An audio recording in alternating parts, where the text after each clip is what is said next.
Go ahead. What do you want to get accomplished on a short week, and kind of where are you at putting this defense together after your first scrimmage on Saturday? Yeah, the scrimmage was awesome. We had like 86 plays. Tons of stuff came up. Obviously, when you're in a team setting, lots of stuff to coach off of from a technique standpoint, from an execution effort standpoint. You know, the installation's been pretty much in for the majority of really after the fifth or sixth practice. And I'd say now I'm either tweaking things or, hey, let's maybe try this because this is working, you know, experimenting a little bit with some scheme stuff, experimenting with a little bit of personnel stuff, because I think we're pretty comfortable, you know, where we're at from a menu or from a game plan standpoint. And then it's really just kind of continuing to emphasize the collectiveness of your defense to make sure that everybody's playing on the same page, executing as 11. The best defenses I've been associated with are not just have great players, obviously, and good schemes, but they play well together. So I think that's where the last, you know, 4 or 5 practices days we have, you know, it's not just the practices too, though. It's the meetings, it's the walkthroughs. It's just kind of continuing to galvanize that unit collectively. How do you think the connectivity is between those 11 guys, or whatever group of guys you have on the field at any given time? I think it's a work in progress, because it's you know you're kind of you've got pieces. There's more than obviously just 11. And it's not the same 11 all the time.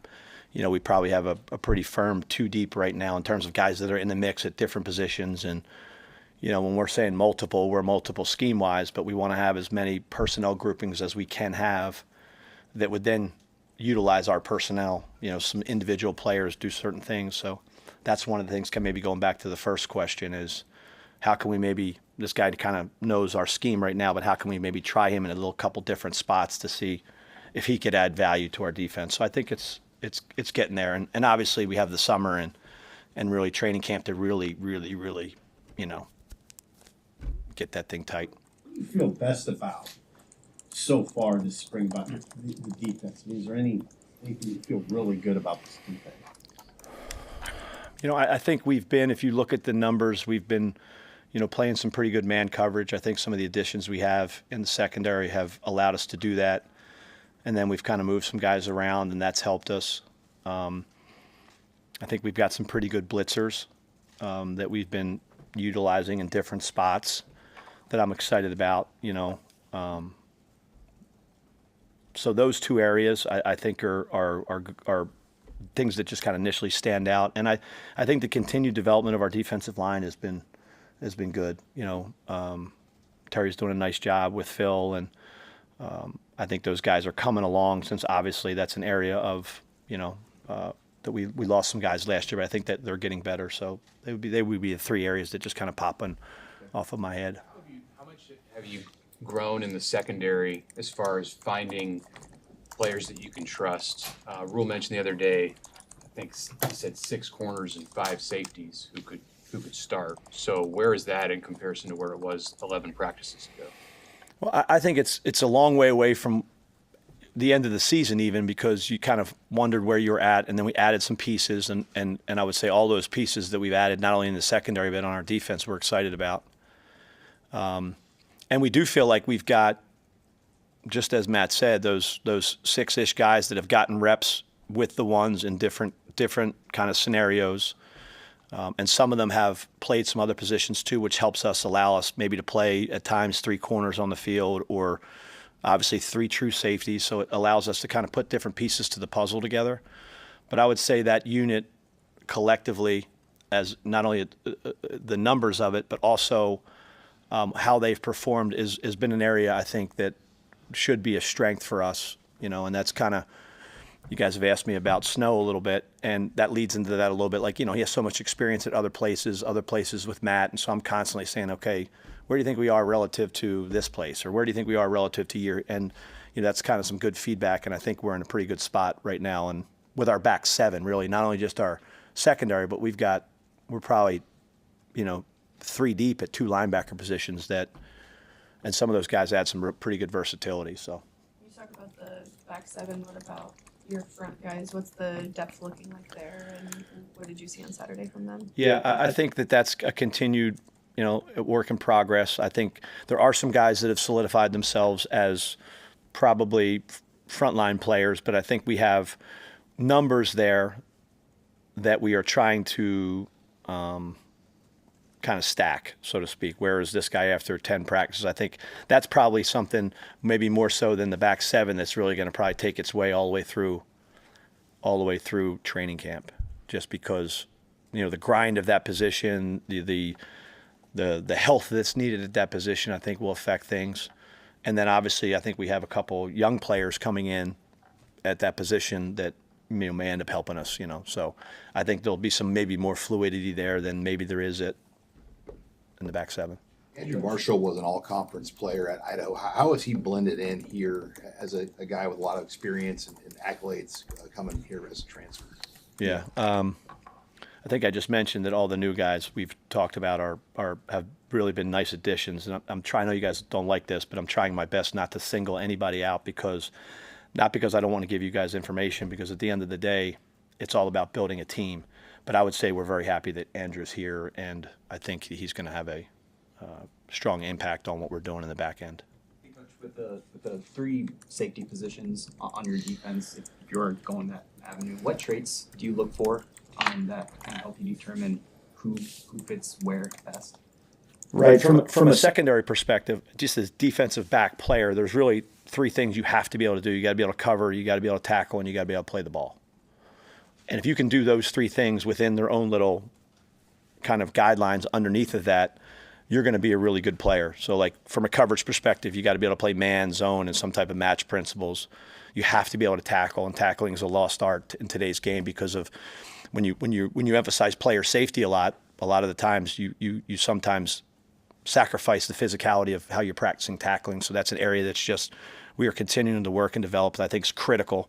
And if players ever ask me, when they ask me how can I separate myself from other players on the team or even other players in the draft, I'm like, if you become a great tackler, you will clearly separate yourself.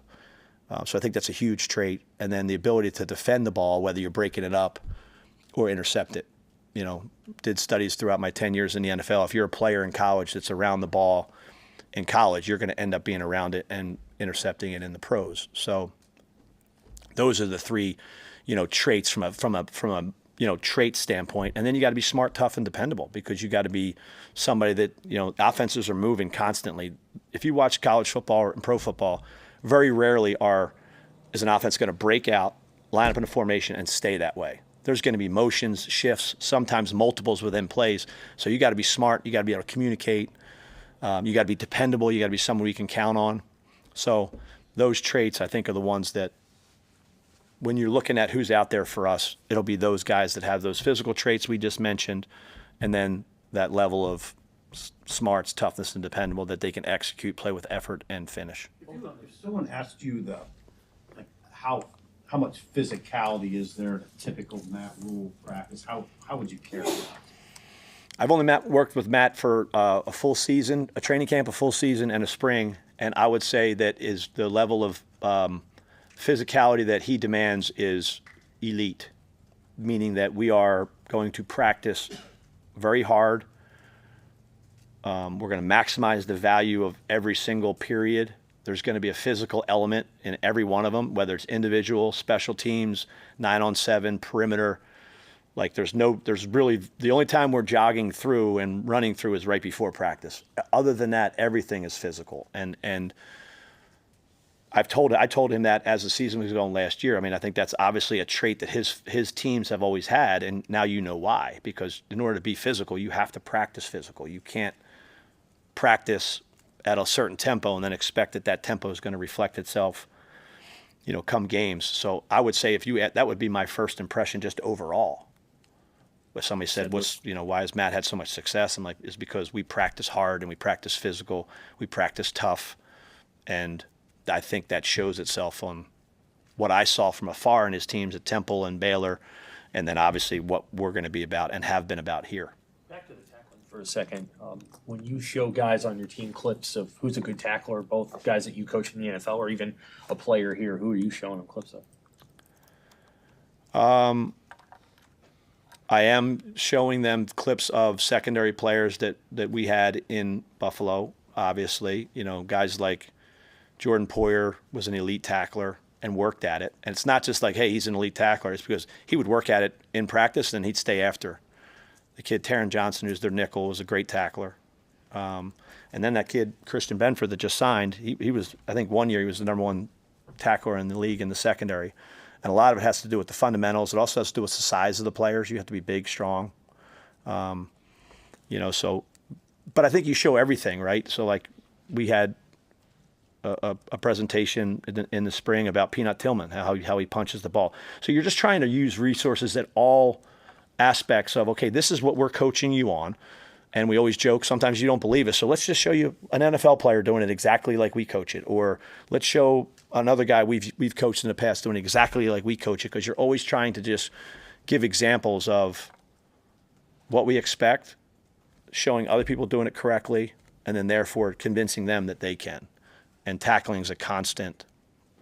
We work it every single day in pre-practice, in practice, and even in today in practice. Actually, we were tackling some live situations because you have to get good at tackling. How are they doing? Progressing. I think it's on the right track, tracking the near hip, taking the extra step, tackling with dominant contact, getting body on body, convincing themselves. Some of these younger players convincing themselves that there's no alternative to it being a physical game. So if you ever want to get out there, you're going to have to be a physical player. So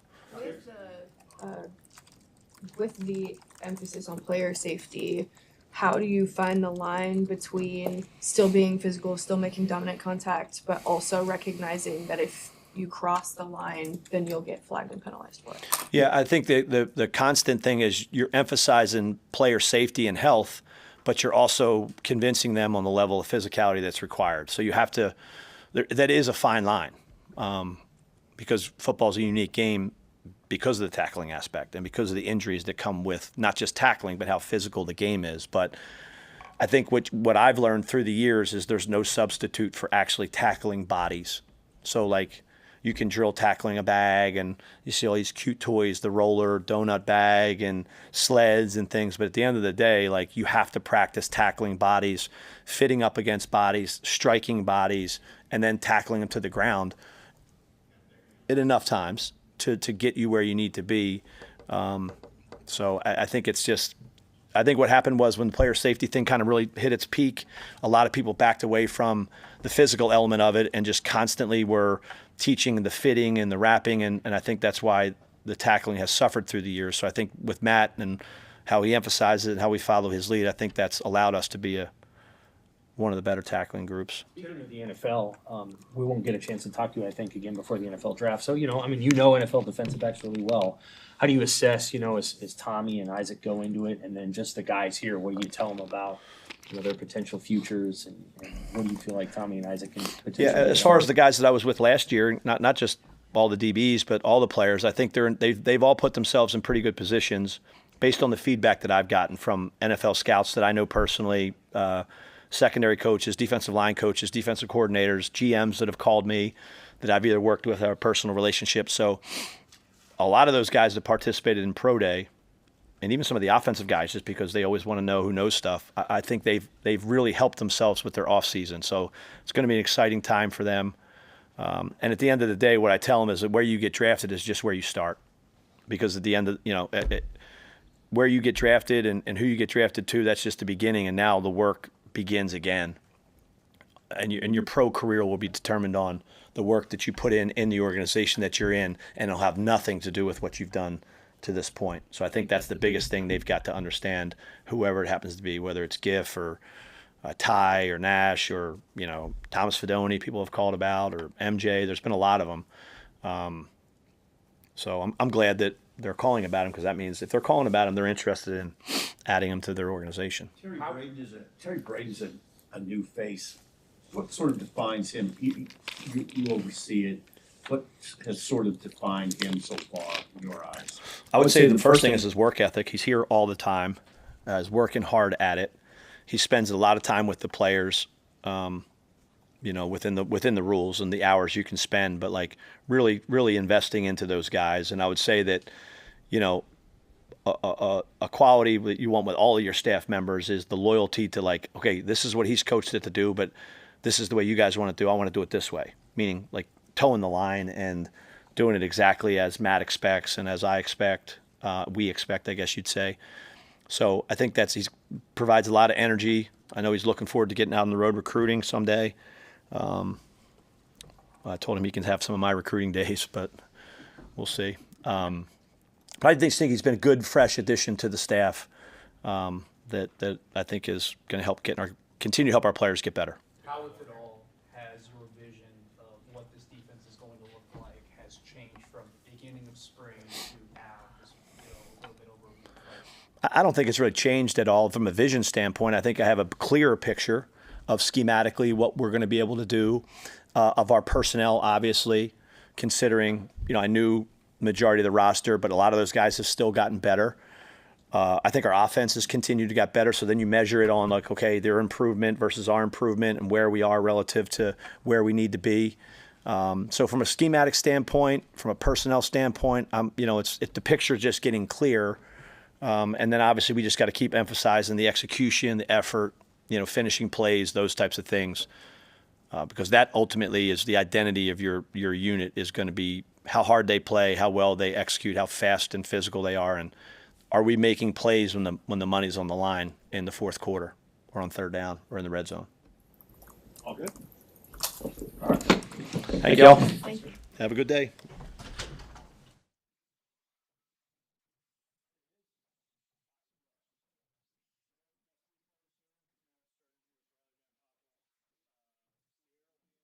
And Malcolm is in the hard side in the hallway. So.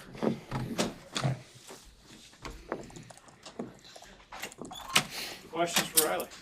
Just how has the spring been for you in this off season since everything wrapped up at the ball? So far it's been great. It's gone by real fast. I was thinking about it the other night before I went to bed. It's crazy that we're almost through April already. But as of spring, practice 11 was done today. I think we've been getting after it as a team, as a defense, and then as a defensive line. The energy's been great. The play has been there. The physicality has been there. So it's been real fun just to be back out on the field. New group of guys, a lot of new faces, a lot of old faces coming back. So just learning how we're going to play together this year and gel both sides of the ball as a team has been great. And then the 8 weeks of winter, again, they went by real fast, but they're real fun. I think we learned how to come together as a team. We had some adversities in the things we were doing here, the workouts, different stuff like that, but it was a lot of fun, a lot of hard work, and so you're starting to see it pay off. You lost three starters up front, so you hear it a lot. Like the D line's a question mark.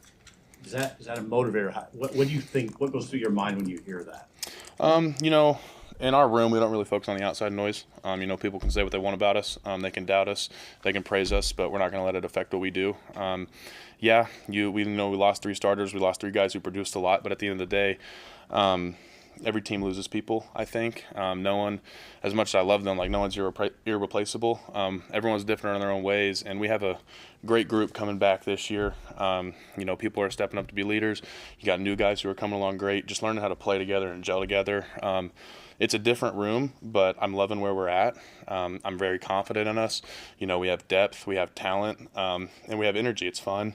So, yeah, it's weird the first few days out there when we don't have those guys, Ty, Nash, Jamari, that, for me, they're all I know. They've been here for 2 years with me. So it was a little weird at first, but then once you get through winter without them, you see people stepping up, taking into their new role, and then you get to spring, and it's like, you just got to go out there and play with the guys that are here. You don't think about last year, you think about what's now and what's moving forward and kind of focus on you.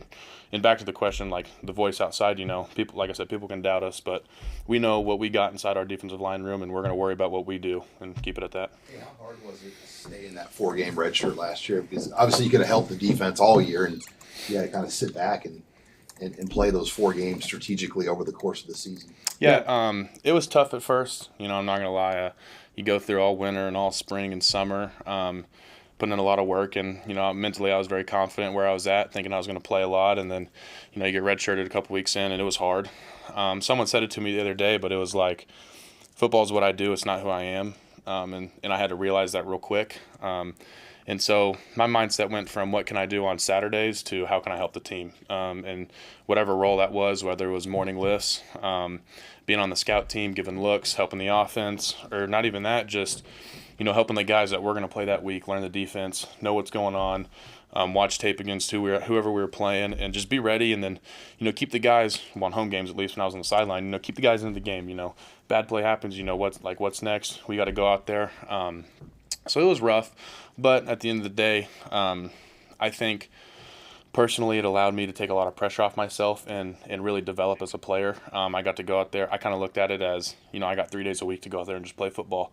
I was on the scout team. I could pin my ears back and just go. I could work on my craft and give a good look. And so that's what I tried to do. And I think it took a lot of pressure off my shoulders and allowed me to take big strides as a player. And then, you just trust the process. I trust Coach Rhule. I trust that God put me in that situation to, maybe sit the bench for a year or two. I still got my 4 games, but just keep my head down, work, and then when the time comes, be ready to go. Were there things that you were able to do in those periods where you weren't playing, like in the weeks where you knew you weren't going to play, like with your training or nutrition, whatever it might be, away from the field that also helped your development? Yeah, I mean, looking back on it now, I probably put on 8 to 10 pounds from the second game I played Colorado till I played Rutgers in the middle of the season, but Iowa at the end of the year, I probably put on about 8 pounds, I would say, and that's through, like I said, the morning lifts. I was lifting 4 times a week. I was eating right. I was looking at what I was eating. I didn't have to so as much prepare to play a game on Saturday and what I was eating, so I'd let loose on the weekends a little bit. But at the end of the day, I was very comfortable in my body and just the development I was at. But then again, I'm out there on the field running around 3 days a week. Getting in to go get extra work. I'm watching film. I'm watching my scout film. I'm watching the defensive film, the game plan. A lot of tape, a lot of conversation with coaches. But yeah, so it was fun. For someone unfamiliar with Coach Braden, how would you describe his approach overall, field, off field, everything? Something he tells us all the time: energy is contagious. There hasn't been a day where he's coming there down. He comes in there, he lights up the room, he puts a smile on your face, and then he gets you ready to go. Whether that's we're in the film room and it's a meeting, or we're out on the field, the switch is on, and we're going to work. We're going to get better at what we do. He's very, very detailed. He wants us to go out there when we're on the game field. He's not going to scream, yell, do all that. Like, he wants you to go play with effort. He wants you to give it all you got and be violent effort. He can fix the technique, he can fix the schemes, he can do all that in the film room. But when you're out on the field, he wants you to just pin your ears back and go play. And it's real fun. It's a lot of fun to play for him because you don't have to sit there and think, what if I do this wrong? What if I do that wrong? Yes, you want to be right on what you do, but at the same time, you go out there, you give what you got. You go meet with them or in the meetings, he's sitting there coaching you up. And then, like I said, he's very, very detailed. He comes with a lot of experience and a lot of knowledge for where he's been the past 8 years and his whole career. So, every day I learn something new from the guy, whether that's life or football. So, having a father who had a significant career in Major League Baseball, has that afforded you any advantages, any kind of advice he's given you that's helped out over the years? Yes and no. Of course, yes. I didn't mean to say no, but yeah, he's helped me a lot. Like I said, whether it was my freshman year getting thrown into the fire from the start, or whether that was getting redshirted last year, trusting the process and what's going to happen. And not even just my dad, but my mom, she was there through his whole career. She saw what he went through and the things he struggled with, the mental battle of wanting to be perfect all the time, and the stress that puts on yourself. That's something I do a lot. And so just conversations with both of them, teaching me to, trust in the player I am and the years and years and work I've put in and what I'm doing now, that when I get out on that field, I can just go play, be confident in who I am. But yeah, I call him as much as I can, talk to him a lot. And it's nice because he always has confidence in me. Him and my mom both have. They always have. And so just, whenever I'm, maybe I have a bad day or something, I go talk to him and he's like, it's going to happen. You're at at the highest level. You have a bad day, but it's how you go attack the next one. So. Keona Davis is another guy that Coach Rhule's talked about waiting in the wings a long time. As a guy that played as a freshman like you did, how has your relationship of you two grown over the last year and now in a spot where you guys are going to be, up front together on that line? Me and Keona, we get along great. I love that guy. He, it's funny you say that. He's kind of in the spot I was in my freshman year. Played a little bit, got thrown in the fire, and then his sophomore year is going to be big for him. He's coming along great. He's real fun to play with because he's out there and he can do a lot. We can kind of both play all across the line, but whether it's me and him sitting in the film room together, and he's asking me questions, picking my brain, I'm picking his brain, seeing what he sees. He's asking me where he can get better, and then I'm asking him where I can get better. It's just a back and forth relationship, and that's how it is with a lot of the guys in the room, or everyone in the room. That's how it is. But as far as Keona, man, he's coming along great. He's fun to be around. He has energy. I can sit here and list off a bunch of great things about him because he goes out there and he plays hard, and that's what you want in a guy. That's what you want in someone next to you, because I can go out there and trust him, and I hope he can trust me too. Getting back to the topic of your father, how did you fall in love with football instead of baseball? For the longest time, I did think I was going to be a professional baseball player. I wanted to be a pitcher, first baseman, and hit every once in a while. And then I played baseball growing up. It was real fun, and kind of once I got into high school, COVID hit. I put a lot of weight on, and football was real fun to me. From Texas, everyone says that's Texas high school football. It's what they breed down there. So where I came from, it was real fun. We had a great baseball team too, but like I said, I got a lot bigger physically, and there was times I'd be at baseball practice catching myself thinking like, dang, I wish I was with the guys in the indoor training right now, doing bags, working on my craft, because I wanted to be good at football. I wanted to go out there and play, and there's just something about it, going out there. You can shut out everything else in your life and just kind of go be violent, go have a lot of fun and go let everything out. That's how I fell in love. And like I said, even a dad that played professional baseball, he supported me the whole way. He was never going to force me to play baseball. He wanted me to play multiple sports growing up because he believed it would better me. He doesn't believe in a one sport guy, but then he always said there was a time where you're gonna have to choose one and stick with it if that's what you want to do. And I chose football. And he always said he knew I was going to be a football player. He could tell that my heart was in it more. I always denied it until I finally ended up quitting baseball. But yeah, he always supported me. Were you pretty good in baseball? I didn't throw as hard as my dad did, not even close. But every once in a while I had a good outing, and then I always think I was a really good first baseman. I could get the splits out there a few times. I was pretty flexible. I could pick a lot of balls, and then at the plate, I was a home run strikeout kind of guy. I was hitting that thing to the fence, or it was a pop fly to the pitcher, or a ground out. It was one or the other. I was swinging out of my shoes. So yeah. I was just asking you too, Riley, just what's the spring transition been like for you? You go from a red shirt to where you are now, all the starters are gone. Like, how have you maybe taken steps to be a leader, or what's that transition? Yeah, it's been a lot of fun. I think it dates back to winter workouts when we first got back. Realizing that I'm in a position where I'm going to have to step forward, and I want to be a leader. I want to be one of those guys that the team can count on as a person and as a player. That when the lights are the brightest, I can go out there and I can make a play. I can put the guys in my back, but I don't say that selfishly. I mean, I want the whole team around me. I want to help them too, and doing what I can do, whether that's helping a young guy, learn, adjust to the college life, whether he's a transfer or an early enrollee or something like that. Just kind of seeing the role, like the spot I'm in, to step into a leadership role. It was tricky at first, but I think the more and more I do it, the more comfortable I get. And I have support from the guys, so that means a lot. They do trust me. They look at me in that light. And so just learning each and every day to go out there and, trust in myself. Don't doubt myself. I think that would be the biggest thing is, I've put all the work in. I can go out here. I can be a leader as a person, as a player, and just going out there, giving it my all for those guys around me. So, everything. Thank you all. Have a good day.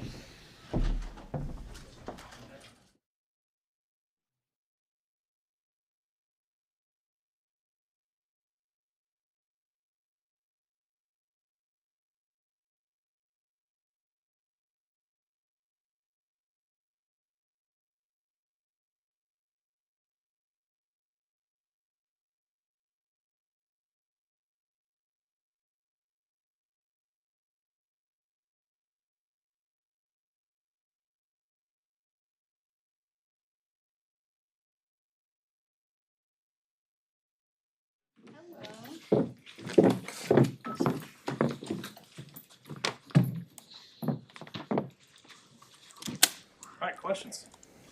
What makes you, through 11 practices, what would you say makes you confident about this defense in general? I think one of the biggest parts that makes me confident is our closeness. I think that, we have some returning people and new players, and I think even with that, we've meshed really well as a group. And I think that's one of the most important parts of a good defense, trust and being close with each other. And I think that we have that and are continuing to build it. So knowing that we're only in spring right now makes me extremely confident in our defense. You're a young guy, but there's a lot of guys that came in here, younger guys and transfers. I mean, what's the competition been like just with some of the younger players coming up and the transfers you guys added? Yeah, I mean, you want a competitive room. You want a lot of players that can be on the field. I think it pushes everybody to be better every day. And I think even in that competition, there's still love with each other. And I think that also makes it so that, when somebody else has a success, the other players that play that position aren't upset about it. They're happy about it, and it drives and motivates them to want to succeed as well. So, we've got a great room, a lot of talented players. And, there's daily competition to make each other better. If you just think back to when you first arrived in Nebraska, just what have you got better at? What's really separated you as the player that you are now? I think just my knowledge of the game has increased. I think that being around coaches like Coach Butler, have him being somebody from the NFL, having so much experience, has allowed me to, kind of just be a sponge and listen to him and understand things so that, the things on the field slow down and I'm starting to see things before they happen. So I think that's one of the biggest aspects that I've improved upon is just, my understanding of all the concepts within football. How beneficial was this offseason, whether that was winter conditioning so far this spring? How has that helped you in that aspect? Yeah, I think that I was really intentional about, film watching during this off season. Obviously during the season you watch a lot of film, you watch and prepare. But this time I watched a lot of the stuff that had already happened, and watched just other games of other people playing as well. And I think that, when you start to watch film just on a regular basis, you kind of start to pick up, things just that you might not have noticed before. Or if you watch, like Coach Butler says, like he'll watch practice, then he'll come back and watch it again, and then the next day he'll watch it again, and then he'll watch it again. It's like every time you notice something different. You know what I'm saying? It's kind of like watching a movie. Like you could go watch a movie, and you might not notice that reference the first time, but you notice it the second time. You know what I'm saying? And so it's like getting that chance to watch film more often than not has allowed me to, kind of notice things that I didn't notice before. What makes facing this offense challenging? Your Nebraska offense. Yeah, I think they've got a lot of weapons, a lot of explosive weapons, and I think that they're putting us in positions where we have to compete, and just having all those talented people on the other side of the ball, keeps you on your toes every day. What do you think was key about your mindset in arriving like you did, kind of late summer, and fitting in as fast as you did, and to where you are now? Yeah, I was very, very grateful to be here. It was a blessing of an opportunity, and so I think just having that mindset allowed me to fit in naturally. Just knowing that I was coming in I was hoping to play, but knowing that I wasn't playing the first few games, and just being a star in the role that I did have, trying to execute and stand out on special teams or whatever packages I was in. And I think that by doing that, I was able to kind of sit back and watch who was on the field and see where I would fit into the defense. And I think that garnered respect from my teammates, and it allowed me to, learn and be able to fit in once I got out there. What have you thought about some of the guys who also came from the portal this past offseason, Deshaun Marquise, those Andrew Marshall, how they've went about their business trying to do what you did?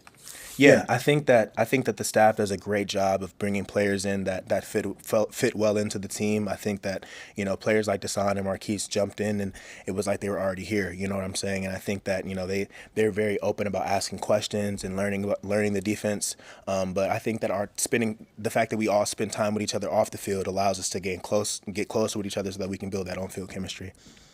Have you pursued any acting jobs or anything since you've been in Nebraska? Or have you kind of put all that on hold? No, I haven't pursued any acting jobs, but I have a class this semester where I have to find an internship. So I'm currently interning at Fallen Giant Productions, and so I've been, kind of just to go over there, see the things that they're filming, see the things that they're producing. They're trying to build up the film industry in Nebraska. They're based in Omaha, and so I've gotten a chance to be on set with Randy Goodwin. He's a director, just sitting and watching his process, and it's been cool because I have experience on camera, but this is my chance to kind of be behind the camera and see how things work. So that's what I've been up to in my free time. I think I like the creation. You know, I think that I've always been able to, you know, see a character, see what it is, and add my value to it. But when you're creating a story, you're starting from scratch, and I think like being able to see somebody's vision come to life is very cool. So yeah. You were a guy who transferred late in the process last year. Can you just kind of describe the mindset of guys that are going to be making that decision now here in the next month or so as well? What was that like for you? What are these guys going through now that are thinking about moving? You said to describe the mindset.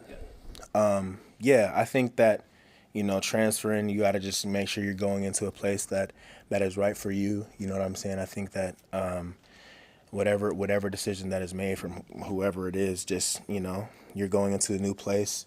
So just be prepared to work hard and try to get in where you fit in, learn the scheme, learn the players. Yeah. Probably already answered this, but how would you compare the physicality of a Nebraska practice with Matt Rhule and John Butler to what you were doing at USC? Yeah, I think that physicality is definitely preached very pushed forward here. I think that's one of the aspects of being in the Big Ten. You see a lot more, running and stuff like that. The corners are expected to be in the run game a little bit more, and I think that that you see that in the practices. And I think that I'm happy about it because that was kind of one of the things that I had to develop in my game, and I think I've been intentional about that this spring. And so, yeah, I definitely see the physicality show up a lot in practices. The tackling workouts that you guys have to do, the physicality that's involved, not using a lot of bags, but, bodying up guys. Yeah, I mean, I think at the end of the day, in the game, you're not tackling a bag, and so I'm grateful for the opportunity to be able to get real live reps in practice because those are the best ones that translate. How much have you had a chance to take some of those guys, like whether it's Andrew or even like the players who were freshmen last year, like Donovan Jones or Mario Buford, and take them under your wing a little bit? Yeah, I mean, I think it's less of taking anybody under my wing. It's just all of us really just pushing to go to the same goal. At the end of the day, we have a goal to be a great secondary and a great unit. And I think that from seniors to freshmen, that's the plan, and that's what we're going to do. And so I think that everybody's bought into that. We're on the field some days just by ourselves, working on our technique, or in the film room as a collective, watching film and seeing how we see things. And so I think that me knowing that it's my last year, I know that I'm putting in as much work as I can to develop myself as a player. And I think making sure that I give those opportunities and let other players know about those opportunities has allowed for people to, try to elevate their game as well. Thanks, dear. Thank you, guys. Thank you.